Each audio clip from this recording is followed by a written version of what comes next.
Today's snapshot includes highlights from my conversation with Dr. Greg Bottaro. He's a longtime friend, Catholic psychologist, and founder of the Catholic Psych Institute. We'll be exploring the benefits and dangers of both AI and psychedelics and the overlap between the two. This is the Catholic Center Show.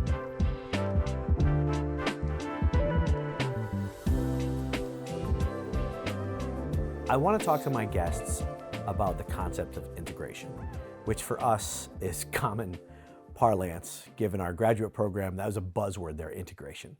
But I don't think many people look at integration as a blending of psychology with religion, broadly speaking, subheadings of spirituality, philosophy, theology, in the same way that we do. I don't think most people do. And so the guests that I have on the show, it's to tease out their perspective on that and to look at the relationship. How has the question of integration evolved for you? Where was it and where is it now? It's a good question. I think it's one of these memory things too. Where I'm like, how did I used to think about it? Yeah. But I think if I think back to where I started, I mean, my story kind of got kick-started with the sort of difficulty and challenges that I felt and suffered with my parents getting divorced. And that was like where a lot of the stuff came to a head for me. And then I found out that the church teaches things about marriage that if people knew, it would actually answer a lot of the problems and resolve a lot of the conflicts that people have in marriage. And they're psychological, or at least they have a psychological flavor to them. Yeah. So it's like people are struggling with real issues, and they're not struggling with marriage, with Catholic issues in marriage, or like sacramental issues in marriage, or religious issues in marriage. They're struggling with marriage, with the emotional dimensions, the psychological dimensions. Yeah. And it's like, if church is a thing to do on Sunday, and then like the rest of the week I'm like in my real life, and then I'm struggling with all these difficulties in my real life. But meanwhile, the actual teachings from the church are meant for all the things you're going through in your real life. Yeah. And it doesn't mean just like go pray more and like, you know, put Jesus on your wall and like wear t-shirts for Christian bands. Like that's not how the church is answering your real problems. Right. So as I read into that, and I was like, wait a minute, this is what went wrong in my parents' marriage. This is what makes sense of my own suffering, and this is what makes sense of why people are anxious, and this is why. So in the beginning, it was a very sort of direct one-to-one correlation on a very surface level issue for me. Yeah. And then from there, as I developed a deeper understanding of psychology, a deeper understanding of my faith, of spirituality, I started to see it's everywhere. It's in everything. And then it spread out into the arts and entertainment. It spread out into history. Sure. Like understanding different periods of time and movements in history and events that have occurred, and understanding why things are happening the way they're happening. Sure. So it's just an ongoing developmental thing. Yeah. And where is it now? I mean, I think in our graduate program, in some ways we have to take them as separate fields of knowledge and separate topics, right? Like you're studying philosophy and you're studying psychology. But I think as our thought has developed, we have come to understand that we never have a psychological experience that isn't spiritual, and don't have any spiritual experiences that aren't psychological. Right. And we have to break it down in parts because of like our minds are finite, right? But do you see them all as one sort of reality? In the same way you don't really have thoughts without feelings, or you're not behaving when you're not thinking? Like, is it all one thing for you now, or how do you see the integration now? It is all one thing. Yeah. It's all one thing. It all comes together.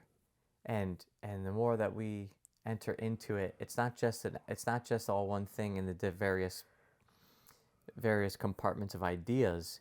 It's also one thing between us and the ideas. So the more that we integrate and then become integrated with these ideas, and we are integrated in our very selves with our experience, like the deepest core of integration, I think, is also not just between body and spirit, not just between faith and science, but also between objective and subjective. Yep. So the more we personally enter into the things that are transcendent and eternally true, then we see even more the oneness of everything. And so this is, where do I see us today, is that this is desperately needed in our world. And what we can see and what we can know can answer any question that the world comes up with before they even ask it. Wouldn't the world say, the world, hello world, it's a common perspective to believe that religion is actually just a reflection of psychology. That religion is an attempt to meet some psychological need. Right. Yeah, it's created. Right. What would you say to that? Yeah, I mean, I think it's just a logical fallacy. That's referenced as an argument against religion. Yes. So I would say, is it true that religion can assuage some of the suffering of the human person? Yes. So I don't have an argument with that observation. Sure. That's true. Of course, faith is the opiate of the people. There's a dimension of that that's truth. Yes. Okay, but if you're using that as your premise and your argument against religion, it's a logical fallacy. It's a non sequitur. It doesn't make sense. It's like, just because you've come up with a possible reason why religion would exist, it doesn't prove it. If it wasn't real, right, doesn't mean you're proving that it's not real. Sure. So that doesn't follow. Yeah, I think too that I often return to the idea that faith is a gift, right? So we respond to faith, but God in His mystery, from a Catholic perspective, we would say God in His mystery offers faith at different points in people's lives, and it's mysterious as to why and when and how people get that gift of faith. And so if someone hasn't been given the gift of faith, they have to make sense of what they observe outside of themselves and people practicing religion. I sometimes multiple times a day am praying for my own faith. Yeah. I mean, it's not done, is it? It's not. And No. It's like, this goes back to the point about, like, it's not this us versus the sinners mentality. No. We're all in this together. Sure. I'm now looking at stepping into a whole nother world of where the world is going, to try to get ahead of the problems in the world, and looking at the possibility for how might be beheaded in ways that never even imagined before because of it. Do you want to talk about that now? Sure. Where are you? Where's your gaze? I mean, we're looking at a world that is becoming severely, even more than before, egotistical, isolated, and individualistic. Yeah. And we can talk about this in two places that I see this developing. One is in AI, and one is in psychedelics. I'm with you on the AI. I think people are already objecting to the dangers of AI on a cultural level. So it's very self-centered. It's very self-focused. I don't need people. I'm sort of self-sufficient. Right. And we could even, edit my whole chemistry such that I don't need anything, or I don't need people, or we can edit out all the problems of society, and we can create a God who runs our government and makes all the decisions for us, and then other people are like, oh no, it's Terminator. Right. Right. But it's also creating this virtual world where you can have all of the emotional, escape into human experiences still presented to you. And for all intents and purposes, you feel like you're engaging in relationship and community and socialization, but it's not. It's you in a room by yourself with a headset on. Isn't social media, isn't a smartphone, forget social media, but isn't smartphone in some ways a precursor to that? Yeah, definitely. And so, and I also want to be very clear, like, even AI, even advanced AI is going to be a tool, could be great. and it could be great. Cure cancer for all we know. But the problem is that we live in a world that is already grounded on and founded on an individualistic, relativistic, egotistical paradigm. Mm-hmm. So without prudence, without understanding the end game, without understanding our purpose, these tools, the more powerful they become, they are more powerfully amplifying how far we are from the truth of our humanity. I mean, just like the internet in general, right? Just like the internet in general. Yeah. Or smartphones or any of this stuff. Yep. So the point is, going back to your earlier question, if we have this integration and it really is all one, and it gives us this insight and this truth that can answer the questions before they're asked, then we have a responsibility to not sit around and wait to see what questions are asked, but to get ahead of it. We miss the point when we don't get ahead. And like if we do have the fullness of the truth or the one truth or whatever, it's like, okay, show up. Like, show us what you got.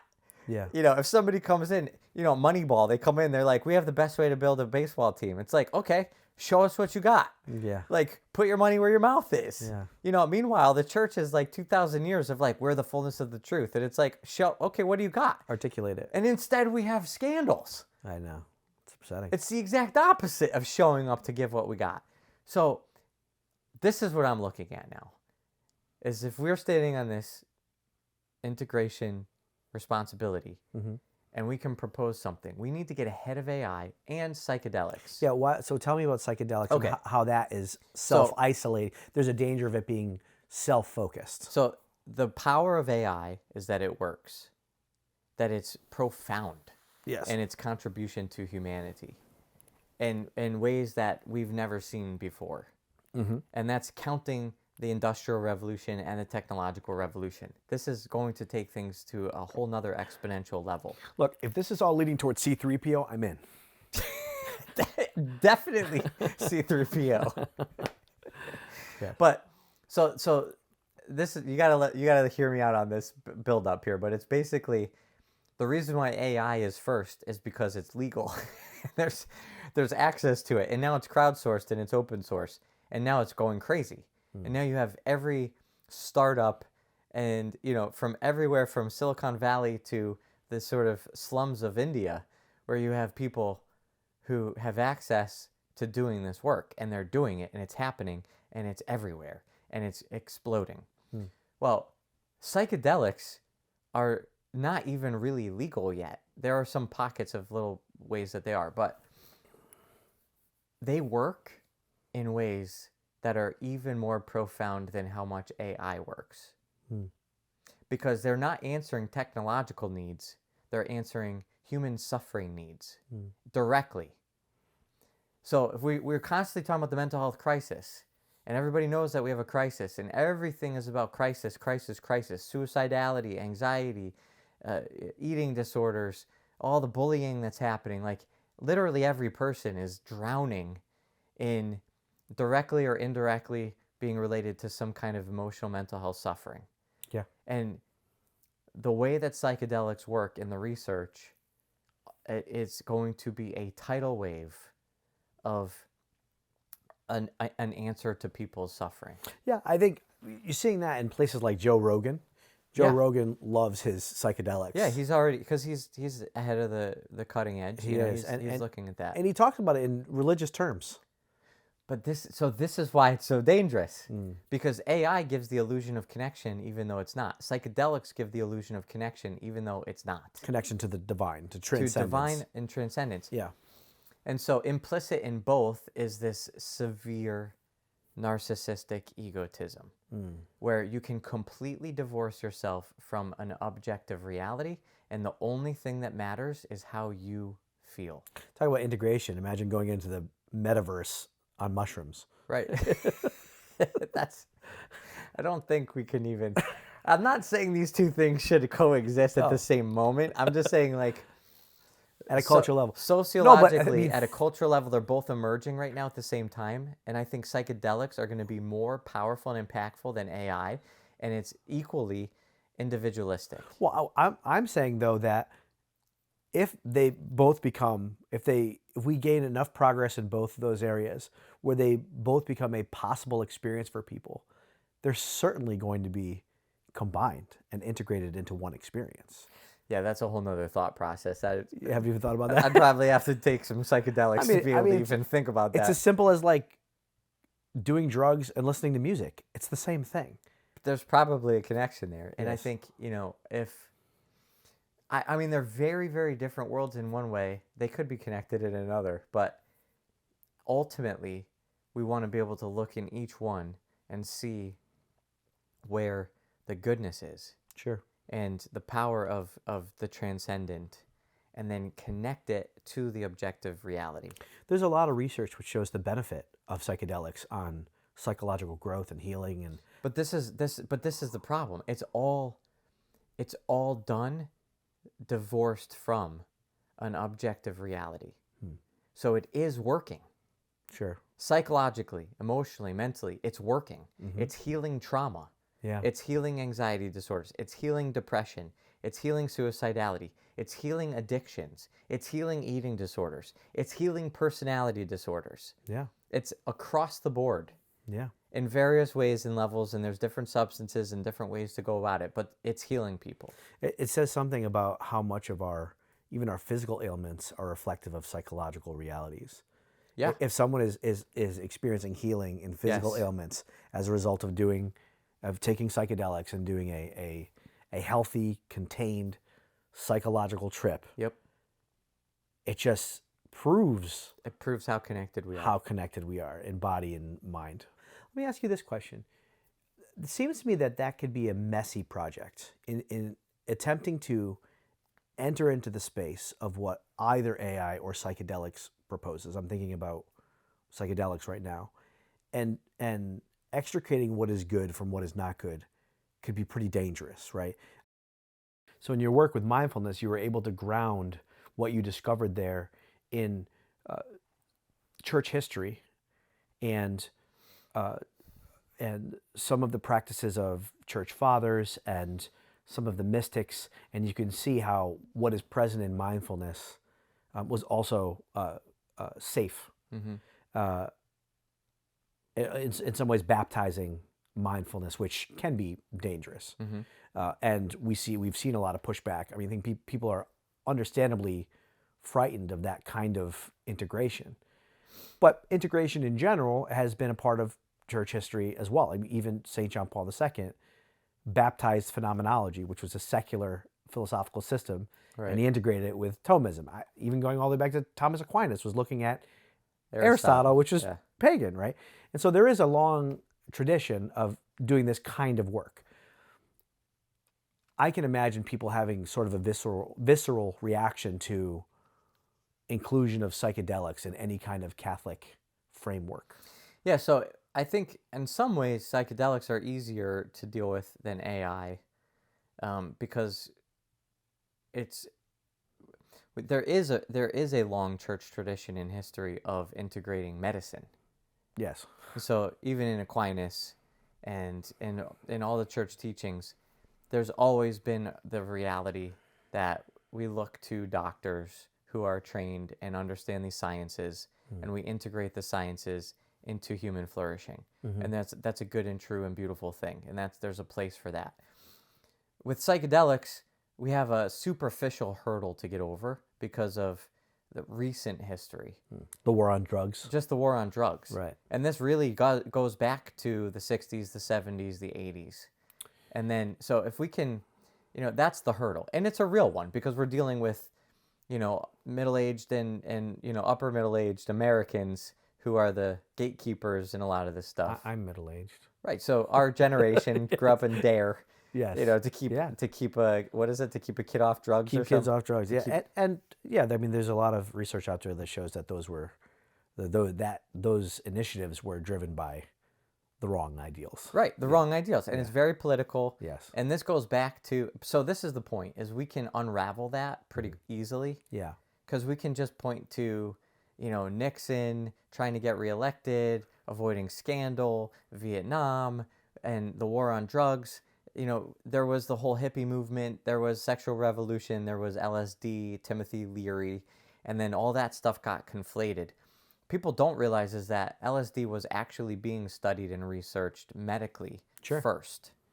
And there was profound healing happening in the 50s. Yes, and it was also being used to manipulate soldiers and so that was one of the things that they were testing out. Could this be like mind control, a truth serum, or mind control, So it was emerging and it was a new thing. Yeah. And so then, but one of the initial studies was on helping people dealing with trauma, and it was working.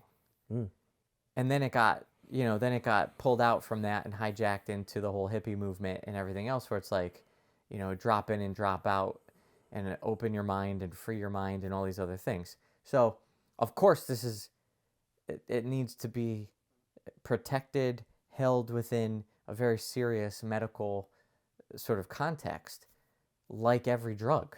Right. Literally, that's the definition. Right, yeah. So if we sort of clear the air in terms of recognizing what psychedelics actually are, and then position them appropriately within a medical construct, there should not be really any argument from a Catholic perspective. Now, what I see happening with psychedelics is, and this is what I think is really profound that intrigued me in the beginning, is that it's the only intervention coming from the medical science that requires therapeutic accompaniment. So the protocols and research from Johns Hopkins and from Yale and from international institutions where they're doing this in Imperial College in London and in Australia and really literally across the world. Israel has a ton of research. They always match up a physician with a therapist. And they're saying this is an intervention that we're going to study medically that actually looks at the whole person. Yeah. So you need to have a chemical that is doing something in your brain, and you need to have a person in a relationship that's doing something therapeutically. Yes. And when you combine those two things, amazing things happen. Yes. Well, I think people are familiar with the concept of a bad trip. I think psychedelics provide an opportunity to have a terrible experience. Right. And so I think the fear there is, in some ways, it's a reaction to the fear associated with a bad psychedelic experience, such that we want to make sure that the context is therapeutic. This is the whole point. Setting and such. What I don't like what's happening right now is that the media is driving this narrative about psychedelics, and they're talking about the miracle drug, but they are completely ignoring the therapeutic accompaniment that's necessary. Right. It's not just taking a pill. It's not just taking a pill. It's not a miracle drug. Right. It's a miracle supplement to a therapeutic relationship. Yeah, and I don't think we've actually even said what is the process and what is the benefit.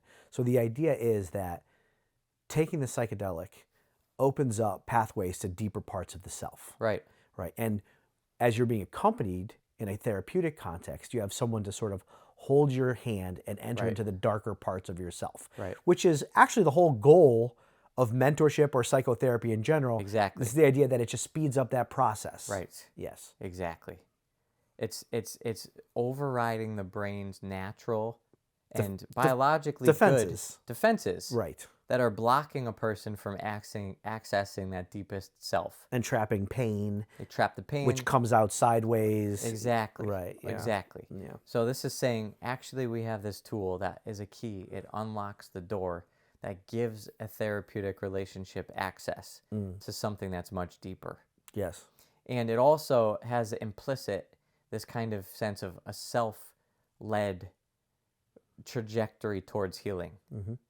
So it's like we want to make sense of the suffering we've been through. We want to find meaning in difficulties. That's always the final stage of trauma work. Exactly. Is discovering meaning, closing the book on that period of your life. And we have a compass inside that actually moves us towards that kind of conclusion if we give it space to go in that direction. Yeah, we're always searching for meaning in our suffering, right? Exactly. The worst thing in the world isn't suffering. It's meaningless suffering. Exactly. Yeah. So we're talking. So the trick is going to be finding out what's good, cutting out what's bad, taking that good and placing it in context of something that actually makes sense in our worldview.